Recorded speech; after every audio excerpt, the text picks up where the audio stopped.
Olá, meus amigos, sejam muito bem-vindos ao nosso canal.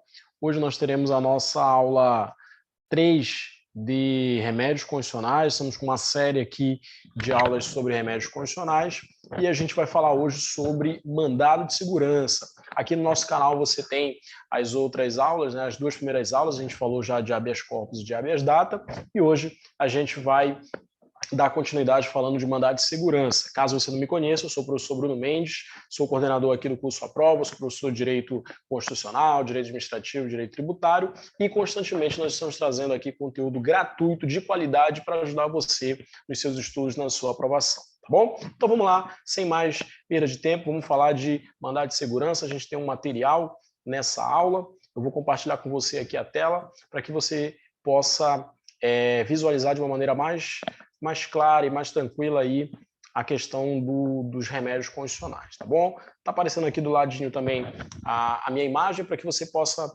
acompanhar e verificar aí essa questão aqui do slide e também as minhas explanações, tá bom?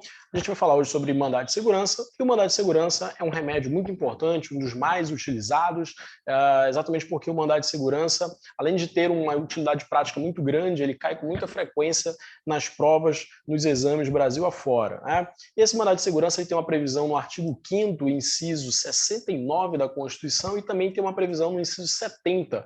Por que dois incisos, professor? Porque no inciso 69 a gente tem a figura do mandado de segurança individual, e no inciso 70 a gente tem a figura do mandado de segurança coletivo. Então a gente tem dois tipos aí de mandado de segurança, né? Individual e coletivo, e a gente vai falar dos dois ao longo da nossa aula.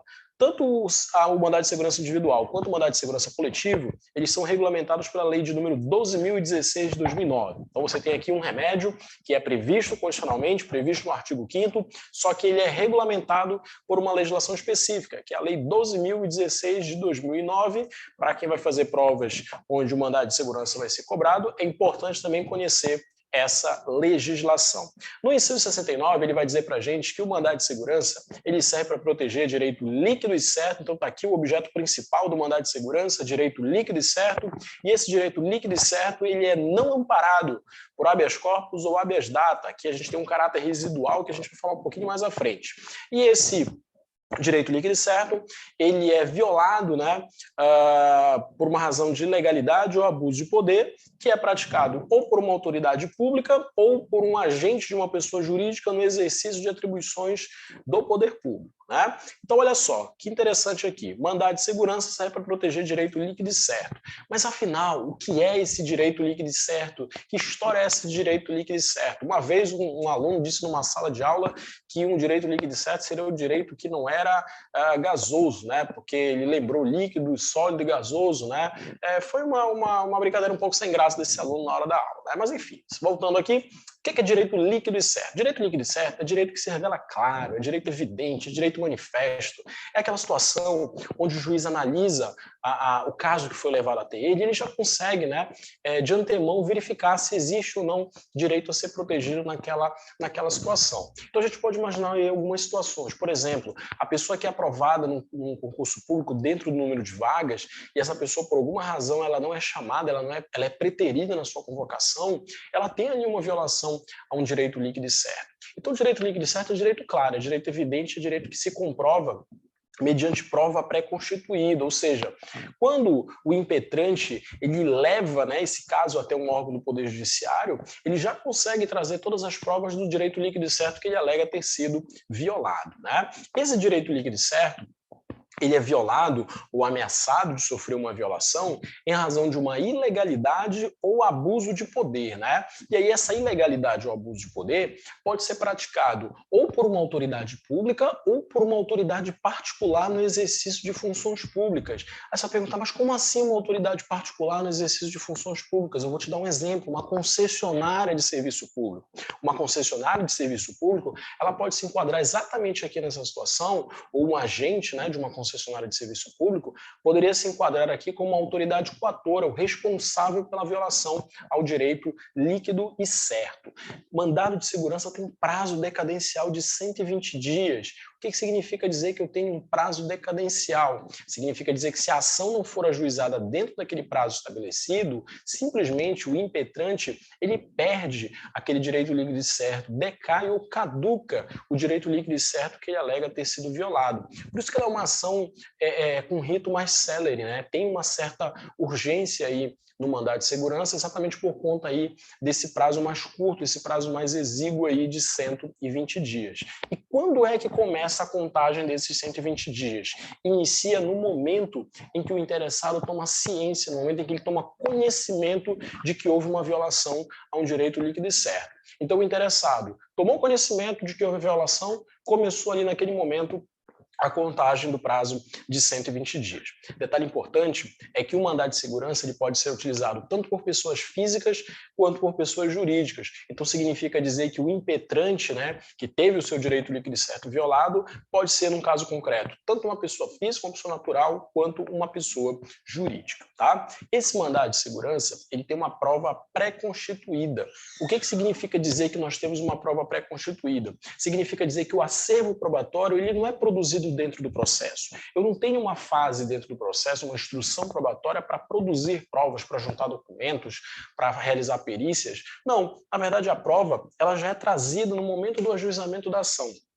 Quando o impetrante ajuiza ou impetra uma ação de mandado de segurança, ele, na verdade, já traz todas as provas do seu direito líquido e certo. É por isso que a gente diz que a prova ela é pré-constituída, porque essa prova ela é formada, ela é constituída antes do processo, em momento anterior ao processo. Por isso que ela é pré-constituído, tá bom? Fique muito ligado nessa questão da prova pré-constituída, porque é um elemento muito importante para a caracterização do mandado de segurança.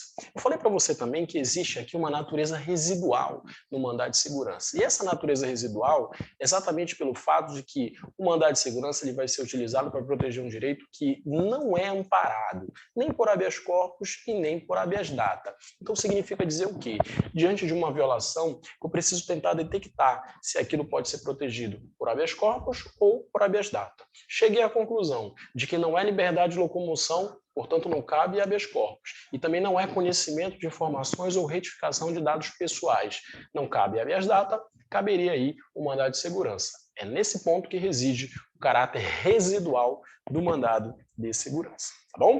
O mandado de segurança, além dele ser utilizado de maneira individual, ele pode ser utilizado de maneira coletiva, é a figura do MS coletivo, que também tem previsão constitucional, também tem previsão no artigo 5º da nossa Constituição, só que no inciso 70. O inciso 70 fala que o mandado de segurança coletivo ele pode ser impetrado por partido político com representação no Congresso Nacional e também por organização sindical, entidade de classe ou associação legalmente constituída e em funcionamento há pelo menos um ano em defesa dos interesses dos seus membros ou associados. A verdade é que as ideias que a gente usa para o mandado de segurança individual também servem para o mandado de segurança coletivo, né? As linhas gerais que a gente utiliza para um servem para o outro. Ou seja, no MS coletivo, nós também vamos ter direito líquido e certo sendo violado ou ameaçado de sofrer uma violação. Com um detalhe importante. Lá no mandado de segurança individual, eu tenho uma violação que acontece a um direito líquido e certo, normalmente de uma única pessoa, física ou jurídica.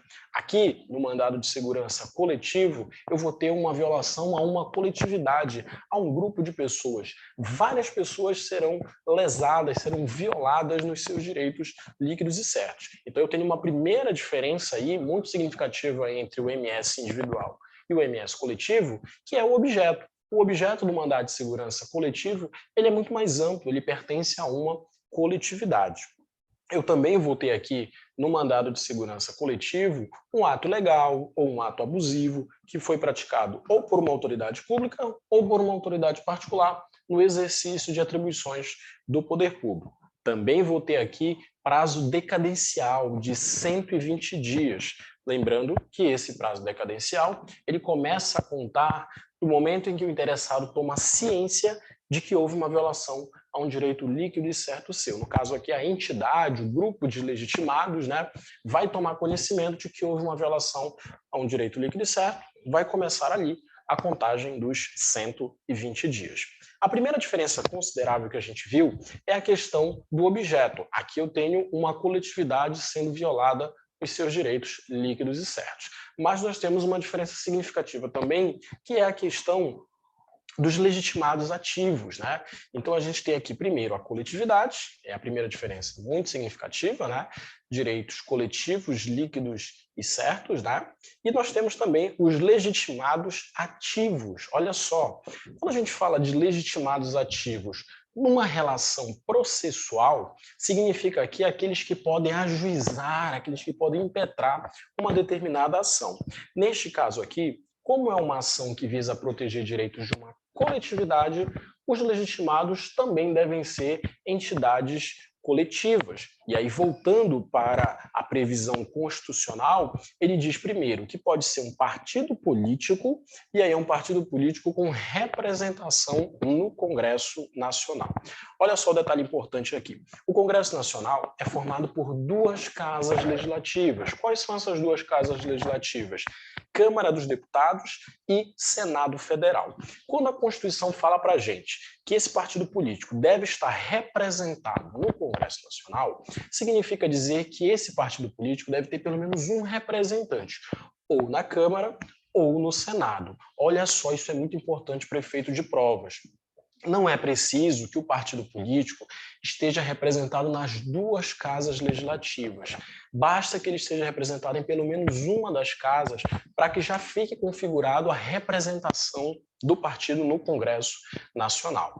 Tem um representante em qualquer uma das casas, seja no Congresso, seja na Câmara, seja no Senado, o partido já está representado no Congresso Nacional. Tá bom?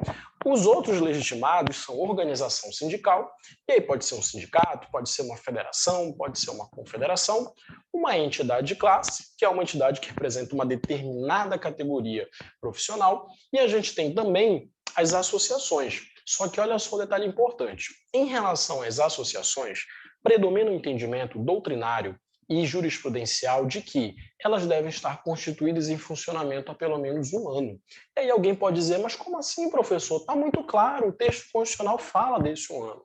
O problema é que algumas interpretações em alguns momentos foram feitas no sentido de que todos esses legitimados aqui precisariam preencher esse tempo mínimo de um ano. E aí a jurisprudência principalmente veio e fixou o posicionamento de que somente as associações é que necessariamente devem preencher esse tempo mínimo de um ano.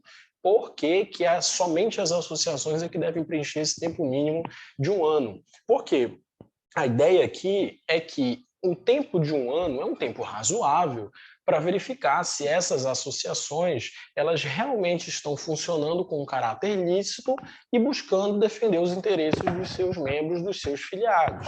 É por isso que esse tempo mínimo é exigido de acordo com o entendimento jurisprudencial e de boa parte da doutrina apenas das associações, tá bom? Então fique muito ligado, muito atento a essa questão aqui da Constituição em funcionamento há pelo menos um ano. Para a gente finalizar, existem duas súmulas muito importantes do Supremo Tribunal Federal e que são utilizadas também em questões relacionadas a mandado de segurança coletivo. É a súmula 629 e também a súmula 630. A súmula 629 diz que a impetração de mandado de segurança coletivo por entidade de classe, só que aí o entendimento ele pode ser estendido para todos os outros legitimados para o MS coletivo em favor dos associados, independe de autorização destes. Veja bem, o que a súmula 629 está falando para a gente? Não há necessidade de se buscar uma autorização específica para o ajuizamento de mandado de segurança coletivo. É necessário que aquele legitimado tenha uma autorização para atuar em juízo em nome dos seus filiados, mas é dispensável uma autorização específica para a impetração de MS coletivo, principalmente por conta do prazo, né? O STF entende que o prazo é muito curto, 120 dias, e aí imagina uma entidade que tenha 100 mil filiados, né?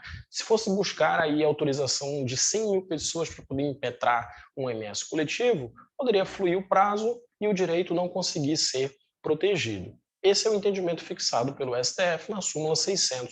e 29. Na súmula 630, o Supremo Tribunal Federal diz que a entidade de classe, e aí mais uma vez a gente pode estender também para os demais legitimados para o ajuizamento de mandado de segurança coletivo, tem legitimação para o mandado de segurança, ainda quando a pretensão interessa apenas a uma parte da respectiva categoria. É o que alguma parte da doutrina chama de mandado de segurança coletivo parcial, quando o objetivo seria defender apenas os interesses de uma parte da categoria. O que a súmula 630 fala para a gente?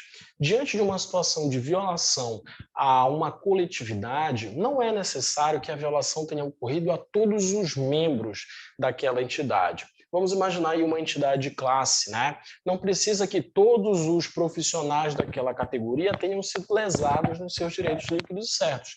Basta que uma parte deles tenham sido violados, tenham sido lesados, sofrido uma violação aos seus direitos líquidos e certos, para que a entidade de classe já tenha a possibilidade de ingressar com um mandado de segurança coletivo para proteger, para defender os interesses dos seus membros. Tá bom? Então essa é a súmula 630 do Supremo Tribunal Federal, também muito importante para as provas que você virá a fazer. Guarde muito bem essas duas súmulas, 629 e 630, essas súmulas despencam em provas. Era o que a gente tinha para trazer para você sobre mandado de segurança, um tema fantástico, um tema muito legal. Na próxima aula, na nossa aula 4, a gente vai falar sobre mandado de injunção. É o nosso penúltimo remédio, a gente já está finalizando aí a nossa série de aulas gratuitas sobre remédio constitucional e você tem a possibilidade aí de acompanhar, se inscrever no nosso canal, acompanhar, né, as novidades que a gente sempre está trazendo para você aqui. Encaminhe aos seus amigos e vamos juntos estudar direito constitucional. Um grande abraço a todos e até a próxima.